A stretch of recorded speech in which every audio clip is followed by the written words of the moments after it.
Hi guys and welcome to Crazy Pepper Revenge. This channel is all about crazy true stories, stuff that happens in real life when things get a little bit messy, people dealing with drama, cheating, lies, breakups, and even revenge. Some stories are wild, some are emotional, but all of them will keep you watching. If you like real talk and real situations, you're in the right place. Don't forget to hit that subscribe button and stick around. This is Crazy Pepper Revenge, where the stories get spicy.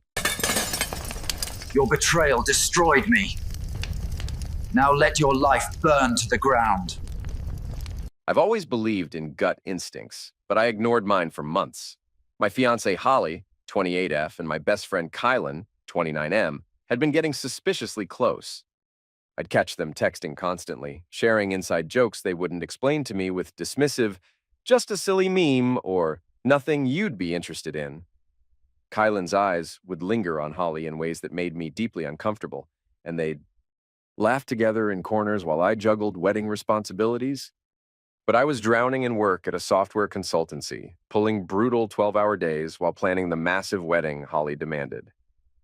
Holly came from serious money. The Chambers family, her dad Richard heavily involved in local politics, her mom Marjorie the imperious queen bee socialite, never let me forget I was marrying up. Richard and Marjorie grudgingly accepted me, but always reminded me the Chambers. Name had standards to maintain. When we agreed to split wedding costs 50/50ths, they pushed for everything lavish. Elite venue, 300 guests, string quartet, extravagant centerpieces. My parents, a retired school teacher and nurse, had to dig painfully deep into their savings to meet their half. Every time I tried setting boundaries, Marjorie would wave me off. We can't cut corners, we're the Chambers, or think what people will say, you want your bride to look cheap? Kylan had been my roommate freshman year, my brother from another mother. When he offered to handle hotel bookings for out-of-town guests, I was grateful. I trusted him completely. Biggest mistake of my life. The night before the wedding, we had the rehearsal dinner at the lavish venue.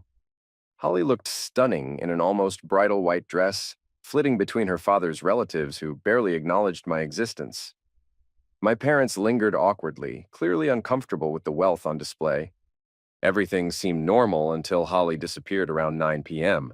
Calls went straight to voicemail. A bridesmaid casually mentioned she felt overwhelmed and stepped out for air. I shrugged it off.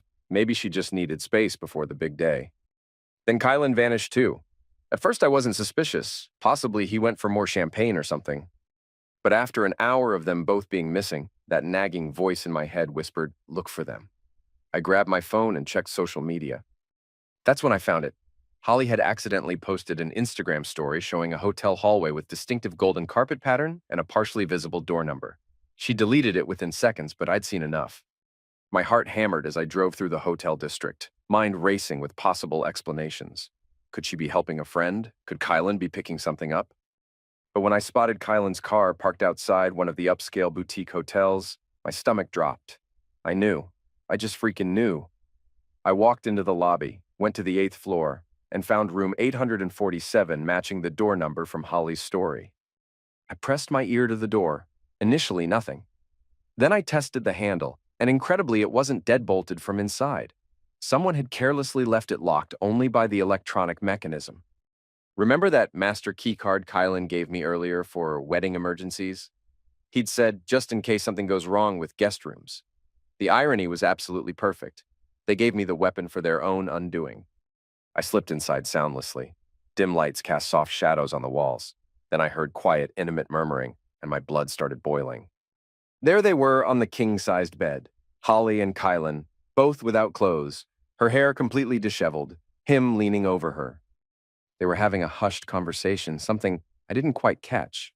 But then I heard Kylan whisper, "We'll never get caught," followed by Holly's low, satisfied laugh. Every instinct screamed at me to rage, to rip Kylan off the bed and punched him senseless for daring to betray me like this. But some calm corner of my mind said, "Stop, show them no reaction, take the proof." I realized the wedding was happening in less than 12 hours. I wanted them standing at that altar believing I was completely oblivious so I could publicly unravel their perfect facade. With shaking hands, I filmed everything. A few seconds of them in bed, capturing their faces, the timestamp clearly showing the night before my wedding. The camera caught Kylan whispering, "We'll never get caught," and Holly's responding laugh. Perfect. I backed out quietly and fled. I didn't sleep that night. By 5 a.m., I downed 3 cups of coffee and meticulously figured out how to hijack the wedding's AV system. Our venue provided top-of-the-line equipment so we could show a slideshow of our childhoods and relationship milestones. I'd carefully curated photos of Holly's baby pictures, my own embarrassing teenage shots, snapshots of us together at the beach.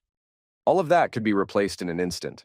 I knew the system well enough to switch the feed to whatever I wanted, a thumb drive, a phone, any external source. Part of me hesitated, haunted by the knowledge that I'd effectively be showing intimate footage to 300 people. But then I remembered their cruelty. Doing this behind my back the night before our wedding, the betrayal, how they planned to let me marry Holly while living a complete lie. Actions have consequences. At 6:30 a.m., I went home to our shared apartment. Holly wasn't back yet. The bedroom we'd shared for almost a year now felt like foreign territory.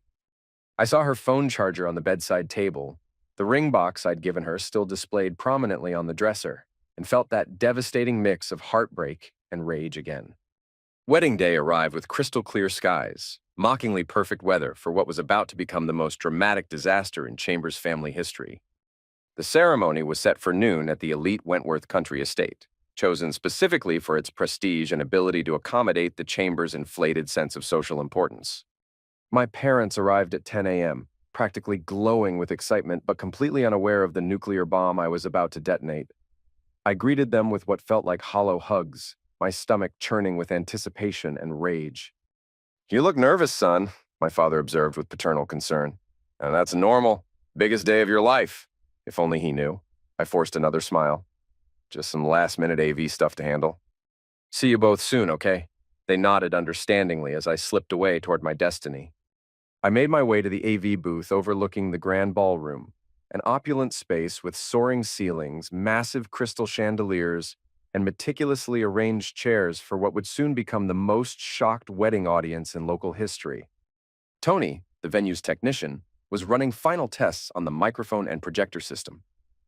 "This is the groom, Daniel," he told a colleague who was adjusting audio levels. "He mentioned he's got some extra presentation stuff he wants to show today, right?"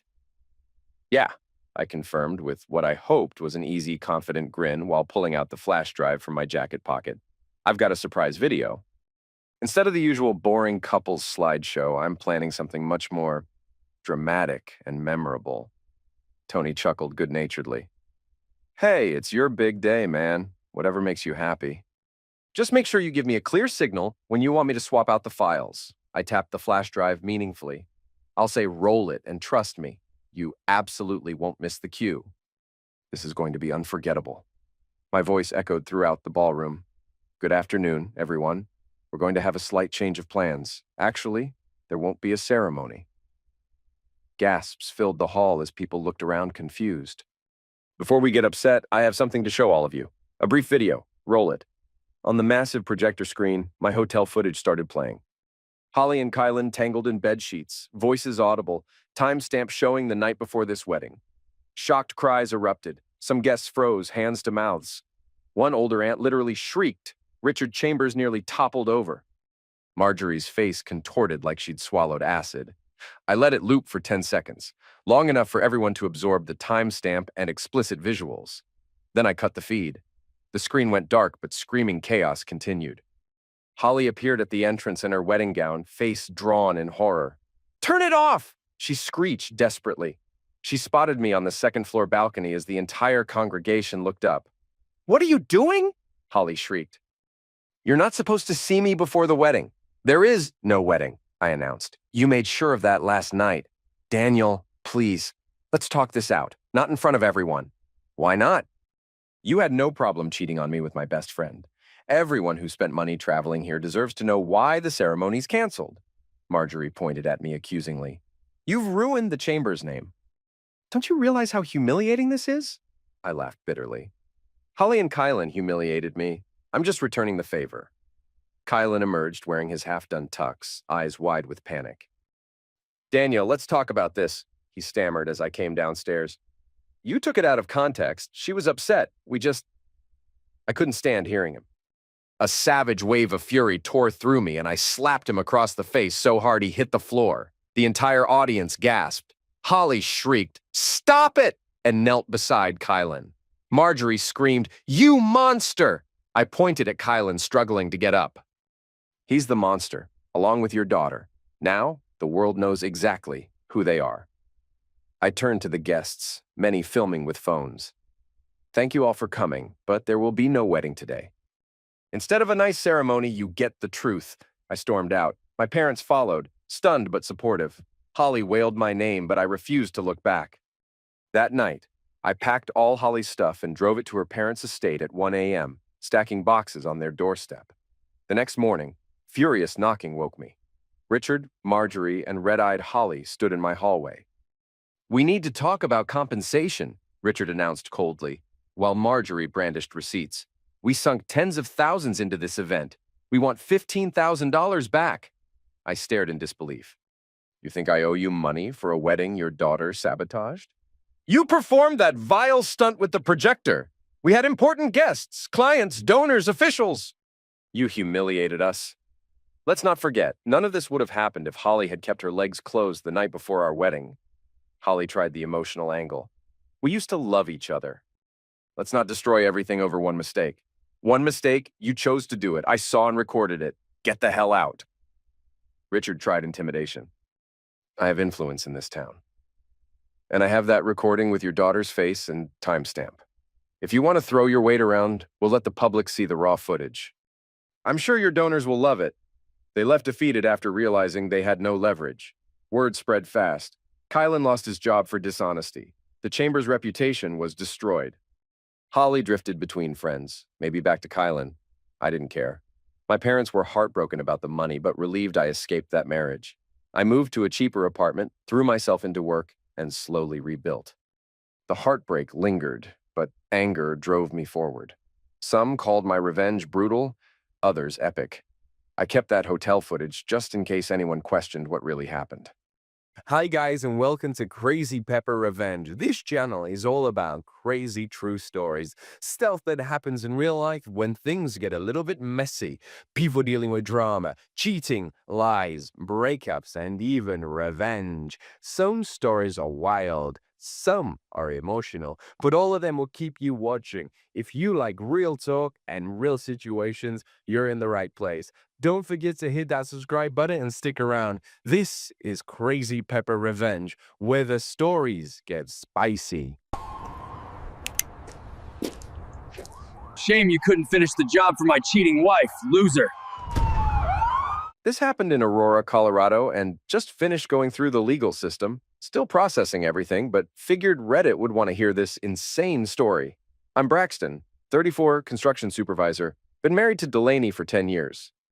I thought we had a good marriage. I worked construction, earned decent money. She handled our finances. We lived in a nice house on Maple Street that I bought with steel-earned money and sweat equity. Normal suburban life, or so I thought. Everything changed on a cold October evening when my neighbor Lois came rushing over. Lois is one of those neighbors who knows everyone's business, but she looked genuinely shaken. "Braxton, I need to tell you something about your house," she said, clutching a cold cup of coffee. "Someone was screaming in there all day. Loud screaming, crying, real disturbing stuff." Sounded like someone was being tortured. I'd been at the construction site for 12 hours. Delaney's car wasn't in the driveway. "You sure it was coming from my place?" "Positive. I was doing laundry and my machine sits right by that window." Sound travels, started around 10 this morning, went on for hours. I thought about calling police, but it stopped around 3. Inside, everything looked normal, but felt wrong.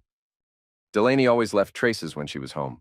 Coffee mug in sink, magazines scattered, shoes by the door, nothing. The house was too clean, too perfect. Her jewelry box was nearly empty except her wedding rings. The bedroom rug I'd installed perfectly was 6 inches off center. In our guest room, I found something that changed everything. A small black voice recorder under the bed, still warm, red recording light on. It had been recording for 9 hours and 14 minutes. I pressed play and heard my wife's voice. "So good. When he's not here, I can actually breathe." A male voice responded. Younger than me. How long until he gets home? Not until 6. He's working that site in Lakewood today. Then Delaney laughed, but it wasn't the laugh I knew. It was sharper, colder. We have time. I fast-forwarded through the recording, stopping at random intervals. What I heard destroyed me. Never suspects anything. He comes home, eats dinner, watches TV, goes to bed. Same routine every night. It's like living with a robot. What about when you leave him? When I leave him, you mean? And I'll take everything. The house, the savings, his precious truck if I want it. Colorado's a no-fault state, but I've been documenting his emotional misuse for months. Emotional misuse. I'd never raised my voice to her, never threatened her, never done anything but work my A off to give her the life she wanted. Lawyers says if I can prove a pattern of controlling behavior, intimidation, maybe even violence, I can get a restraining order. Then he'll have to leave the house and I can claim I don't feel safe. Property settlement will favor me. You think he'll fight it?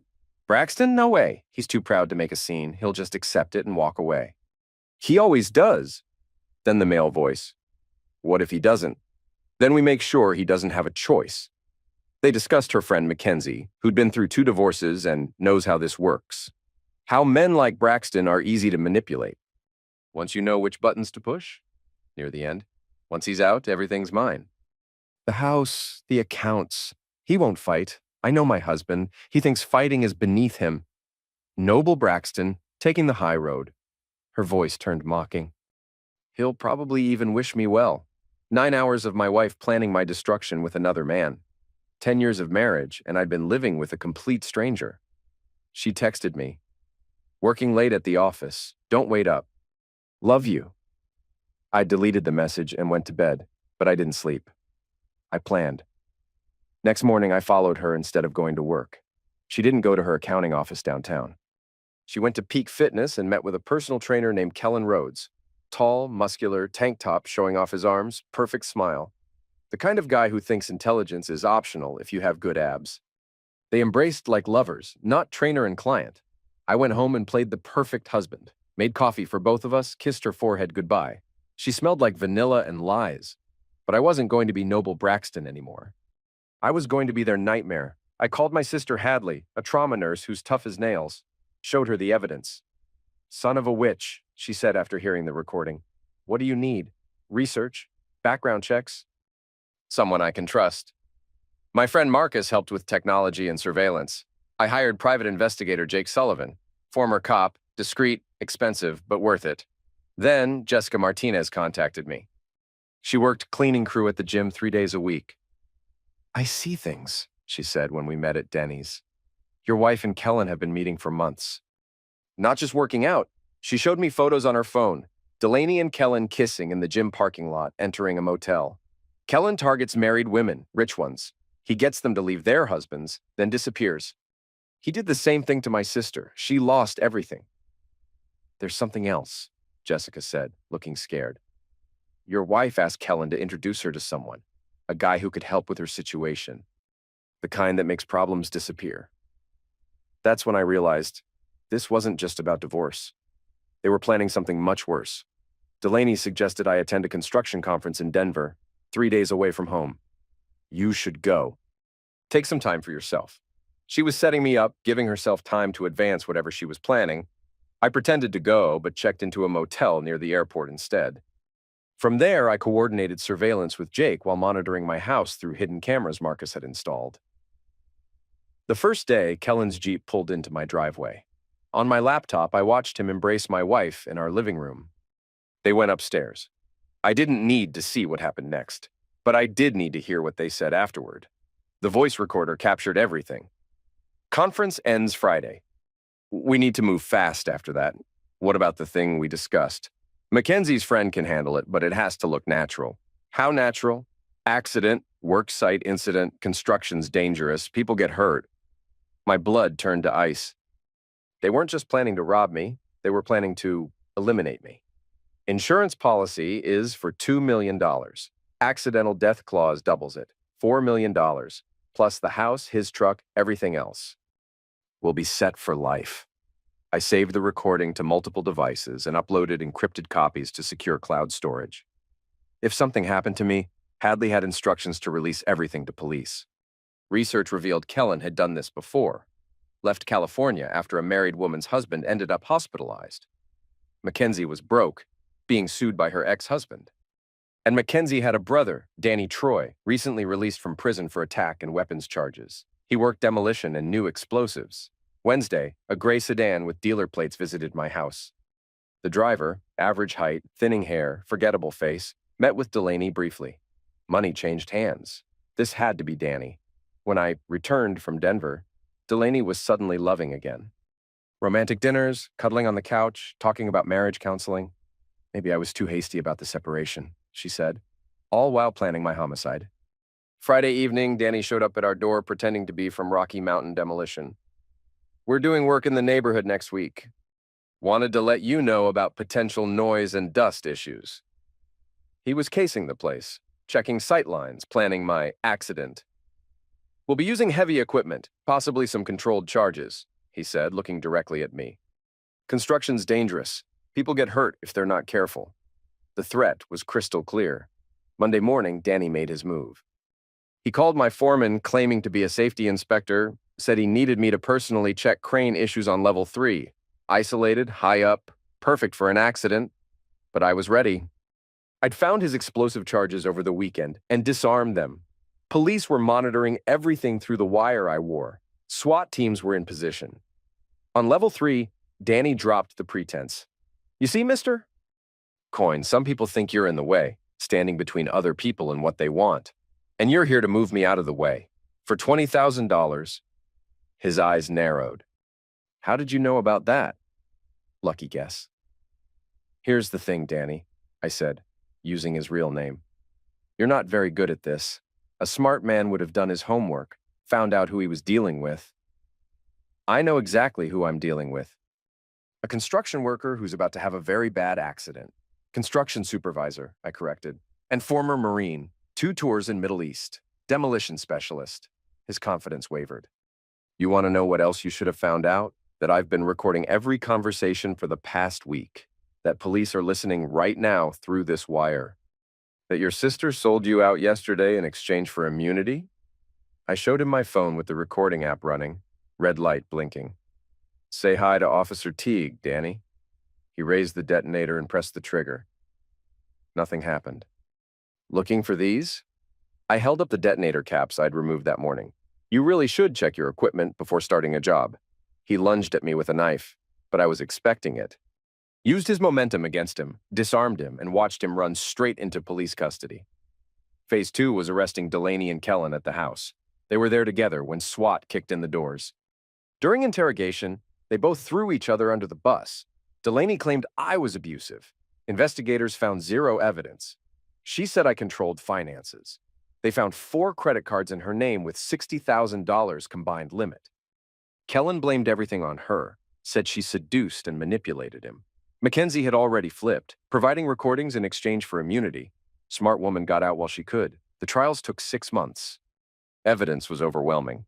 Recordings, photos, financial records, testimony from multiple witnesses. Delaney got 28 years for conspiracy to commit homicide and attempted homicide. Kellen got 15 years as an accomplice. Danny got 35 years for attempted homicide plus his previous crimes. I won the civil lawsuit easily, kept the house, got damages for emotional distress and attempted homicide. Insurance company paid out gladly since they avoided a $4 million death benefit. That was 6 months ago. I've completely renovated the house. New paint, floors, fixtures, same bones, but everything else rebuilt. Like my life. People ask if I'm dating. Not yet. When you discover your wife of 10 years was planning your homicide for insurance money, you take time to process that betrayal. But I'm healing. The hardest part isn't even the betrayal. It's knowing how close they came to succeeding. If my neighbor hadn't heard screaming from an empty house, if I hadn't found that voice recorder, if I hadn't decided to fight back instead of taking the high road like they expected, I'd be dead. Delaney would be a wealthy widow living it up with her boy toy. Sometimes the smallest coincidences save your life. Last week, Delaney's appeal was denied. It's finally over. People say I should be angry, but I'm not. I'm grateful. Grateful to be alive. Grateful for family and friends who had my back. Grateful I learned the truth before it was too late. The house is quiet now. Honest quiet, not the nervous energy of someone living a lie. I sleep peacefully for the first time in years. Tomorrow will bring whatever it brings. I'm ready. Hi guys and welcome to Crazy Pepper Revenge. This channel is all about crazy true stories, stuff that happens in real life when things get a little bit messy, people dealing with drama, cheating, lies, breakups, and even revenge. Some stories are wild, some are emotional, but all of them will keep you watching. If you like real talk and real situations, you're in the right place. Don't forget to hit that subscribe button and stick around. This is Crazy Pepper Revenge, where the stories get spicy. I had a vasectomy. You lost. My wife Andrea and I were celebrating our 10th anniversary with both families at my parents' spacious dining room. She'd been acting weird lately, wearing bold red lipstick she never used before, dressing differently, always whispering with her mother Linda, who despised me and constantly implied I was controlling and kept Andrea in a cage. The whole dinner was tense. Linda kept making snide comments about how I never appreciated Andrea properly. Her sister Madison joined in with low blows about why we only had one kid, our daughter Liz, who was away at college. My parents tried to keep things civil, but you could cut the tension with a knife. Right when they brought out the chocolate anniversary cake, Andrea stands up with her wine glass like she's making a toast. Instead, she drops the nuclear bomb. I have an announcement. I've realized something. For years, I've felt stifled, underappreciated. Rob doesn't fulfill my needs, emotionally or otherwise. I've decided I want an open marriage. I want to see other men. I'm not divorcing you, Rob, but I need freedom to explore. You owe me that much for the neglect I've endured. In front of both our families, at our freaking anniversary dinner. Her mother immediately backs her up. Yes, dear. That's very brave of you. Don't let him keep you from your happiness. Linda was practically glowing with pride at her daughter's audacity. My parents' jaws hit the floor. My dad choked on his drink. I felt my face burning with humiliation. Have you lost your mind? I muttered, trying to keep composure. This is how you celebrate our anniversary? By telling our families you want other men? She just shrugged, completely unapologetic. I waited for you to give me what I needed. I tried subtlety, Rob, but you never noticed. So here we are, laying the truth out. At least now you can't ignore me. Linda chimed in again. See, he always ignores you. Told you so. I snapped. Fine. Enjoy your openness. I'm done. I walked out that night and slept in my car in some random parking lot, mind churning with rage and betrayal. She'd turned our anniversary into a carnival of humiliation. Called my lawyer Marcus first thing in the morning. I want out. She humiliated me in front of my family, says she wants multiple lovers. I'm done. The texts started pouring in from Andrea, a mix of arrogance and anger. You ran out like a coward. Typical. If you ever loved me, you'd understand my needs. Then threats. Don't you dare file for divorce. You'll regret it. When I went back to get clothes, she was waiting with Linda. Look who decided to crawl back, Linda sneered. Andrea was drumming her manicured nails against the wall. You done sulking? I'm filing for divorce, I told them flatly. Over a little request for freedom? Grow up, Andrea scoffed. Linda added her 2 cents. He's always been too stiff, dear. Don't worry, we'll handle him. No, you won't. I'm leaving, and so help me God, I'll see you in court if you try anything. The divorce was brutal. She wanted half the house, half my savings, monthly spousal support. Her mother kept spinning stories to neighbors that I was emotionally abusive, controlling, never letting Andrea have a life. Some believed her, others rolled their eyes. She showed up at my parents' house with settlement papers. Sign these, or we'll drag you through court. You neglected her. She gave you everything, and you gave her nothing. You want to sleep around, then want me to foot the bill? Dream on. You always wanted to be the big man. Pay up, or watch me tear your reputation to shreds. I shoved the papers back. See you in court, Andrea. At the hearing, she recited her sob story about being neglected, starved for affection, forced to consider an open marriage as a last resort. Linda backed her up, calling me controlling and cruel, but my lawyer reminded the court that Andrea's idea of addressing her needs was humiliating me at a family gathering. Judge ruled we'd sell the house, split proceeds, and I'd pay minimal spousal support for a short period. Not ideal, but better than her getting half my life savings. Linda shot me venomous looks as we left. Andrea flounced away, refusing eye contact. I thought it was over. Moved into a small townhouse, minimal furniture, quiet life, work, gym, sleep. Refused to even think about dating. Liz visited occasionally, carefully avoiding mention of her mother. Then months later, out of nowhere, Andrea calls, voice shaky and frantic. Rob, I need money. It's serious. I need help with medical treatment. It's an STD. I barked a laugh. You're calling me because your promiscuity left you with an STD and you think I'll pay for that? Don't be cruel. You know how expensive these treatments are. I made mistakes, okay? I wasn't as careful as I should have been. So you sleep with half the city, catch something, and now expect me to fork over cash. Not a chance. You owe me. You neglected me for years, pushed me to find comfort elsewhere. I owe you nothing. We're divorced. You wanted to be free. You got it.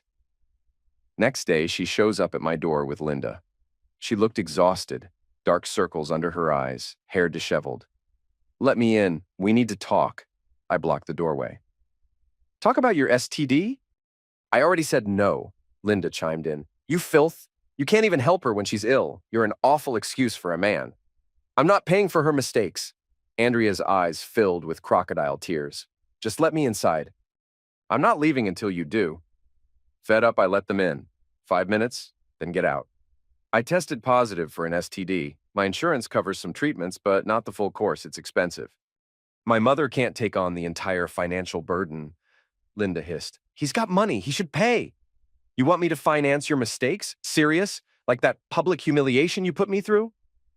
This is your fault, Linda pointed at me. If you'd been a real husband, she never would have sought others. You keep telling yourself that. Now both of you, get out. Andrea's tears dried up instantly. So you really won't help? Not a penny. Then came the real kicker. My daughter Liz calls from college. Dad, you have to help Mom. She said she might have another issue. She's pregnant. A strange numbness settled over me. Pregnant? She claims it could be yours. She's convinced you slept together at some point during separation. I burst out laughing, cold and mirthless. Mine, that's impossible. She's convinced you slept together during separation. We didn't. And even if we had, I had a vasectomy years ago after we had you. So that baby definitely isn't mine. Silence. Then a soft, what? From Liz. I made that decision before all this chaos. Andrea doesn't know because we were drifting apart, but I had a vasectomy. So if she's pregnant, I'm not the father. Dad, are you sure? Yes, I have the paperwork, the tests, everything. It's not reversible on its own. She's lying or deluding herself. Liz exhaled shakily. Then Dad, she's losing it. She's telling me you have to come back to her, that you owe her this. She keeps insisting the baby is yours. She can insist all she wants. I know the truth. That night, Andrea showed up again, alone this time. No Linda, no dramatic flair. Just her standing in the cold outside my townhouse. We need to talk. I'm pregnant. It's yours. I couldn't help a spiteful grin. Good luck proving that. Rob, we were together a few times before we separated, remember? It could have happened then. I had a vasectomy after Liz, so you're lying? She looked stunned. That's impossible. How dare you keep that from me? Didn't see the need to share. We were drifting apart. If you were truly pregnant with my child, it would have happened years ago. But now, no chance. You're lying. Show me proof. I don't owe you anything. Get off my porch. Her eyes filled with tears. Rob, I'm scared. I have an STD. I'm pregnant. My mother doesn't have enough money to cover everything. And now you're telling me you can't possibly be the father. Do you know what that means for me? It means you have another man's baby. It means you messed up, not my problem. She let out a broken sob. All because you neglected me. I made mistakes, but you pushed me there. If you just loved me, none of this would have happened. Maybe I had neglected her, but that didn't justify her actions. You humiliated me at our anniversary, demanded I let you sleep with other men. Don't pin that on me, Andrea. You made a choice. And you're making a choice now to abandon me again. You're so heartless. Leave. I'm not your savior. Go find the real father of your baby. Maybe he'll pay for your treatments. She shook her head slowly, tears dropping. I hate you, Rob. Sure you do. Now, get out. Days later, Linda ambushed me in a supermarket aisle. You vile creature. Andrea's carrying your child and you won't help her? You'd let her suffer with an STD and no money? It's not my child, Linda. Ask your precious daughter about the men she's been with. You're a liar. She told me everything, how you two slept together one last time right before you left. That baby is yours. I had a vasectomy. She never told you that part, did she? So whoever fathered that kid isn't me. Linda blinked, thrown off. You can't be serious. Believe what you want. This is all your fault anyway. She never would have gone to other men if you'd been a real husband. You'll pay for her medical bills out of guilt, if nothing else. Go to hell, Linda. I'm not paying for anything. Andrea actually took me to court demanding a paternity test and child support. I brought my vasectomy records. We took the test anyway. Let the court see the negative result and proof of my vasectomy. Andrea's claim crumbled. The judge scolded her for wasting the court's time. She looked devastated, trembling as the result was read. Outside, she confronted me with tears in her eyes. You always wanted to punish me, didn't you? Now you got your wish. You punished yourself. Linda spat. May you never know peace. You destroyed her life. She destroyed ours first. Don't blame me for her reckless actions. Andrea stumbled back, pressing a hand to her stomach. Can't believe you'd do this. I loved you once. I loved you too, Andrea. But you threw it away the moment you announced you wanted an open marriage. And you never asked why. You never cared. I cared. But I'm done now. Move on. She opened her mouth, closed it, tears spilling down her cheeks. With a final, tortured sob, she turned away. Linda rushed to support her, shooting me one last venomous glare. I walked off, each step feeling heavier, but also strangely liberating. We were finished. Really finished, with no illusions left. My daughter called that evening. Dad, I heard about the test. Mom's hysterical. Grandma's cursing your name. Are you okay? I'm fine, Liz. It's over. I'm not the father. There's nothing else to say. I'm sorry this all happened. I know you love your mother. I do, but I can't defend her anymore. She lied to me. Tried to make me believe you were the bad guy. I'm upset with her, Dad. You don't have to pick sides. She's still your mother. Weeks later, I heard Andrea moved out of the city, presumably to start fresh. She gave birth at some hospital far away. The baby survived, though rumors suggested her STD complicated things. She refused to say who the father was. Linda eventually followed her. I never saw them again. Our daughter sometimes mentioned her mother in passing, but never with much detail. I assumed Linda still ranted about me, blaming me for everything. Maybe Andrea still told sob stories about how I'd neglected her. But here's the thing. She made her choices. She humiliated me publicly, demanded I watch her sleep with other men, then expected me to pay for the consequences when it all went wrong. She got her freedom along with an STD, pregnancy from some random guy who won't return her calls, and empty pockets. Some might say I was heartless. Others would argue I delivered poetic justice. In the end, neither viewpoint mattered. What mattered was I'd broken free of her manipulations. She wanted an open marriage. She got her freedom, complete with diseases, unknown father for her baby, an empty bank account.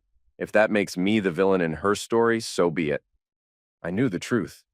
I'd loved her once, but she chose another path. Now she had to walk it alone. And if she ever tried crawling back again, demanding money, claiming ties that didn't exist, I'd do exactly what I did before, laugh at the absurdity and slam the door in her face. Play stupid games, win stupid prizes.